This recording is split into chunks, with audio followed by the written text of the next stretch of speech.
Welcome to the Slop Farm. Enjoy the video. You start by powering the Band 8 and opening the phone app. This is critical because pairing needs both devices active. Once done, enable Bluetooth and location permissions in phone settings so the app can scan. Next, sign into the Xiaomi account inside the app or continue as guest. This links settings and firmware updates. Make sure your phone is within 1-2 meters of the band, because proximity improves discovery and reduces pairing errors. Now move to pairing inside the app.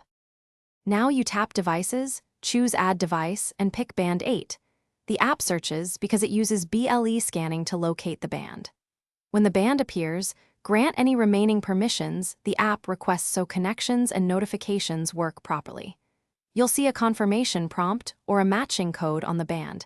Tap Confirm in the app and Accept on the band when it vibrates. This two-step confirmation prevents accidental pairing with nearby devices and establishes a secure BLE link for data sync and notifications. Finish by configuring time, watch face, notifications, and any health permissions. These settings let the band display alerts and sync data. Allow a firmware update if prompted. Updates fix bugs and improve stability. Once synced, test a notification and a step count sync. If pairing fails, reboot both the band and phone, toggle Bluetooth, and clear the app cache. These steps reset BLE state. Most issues resolve by retrying discovery within 1-2 minutes.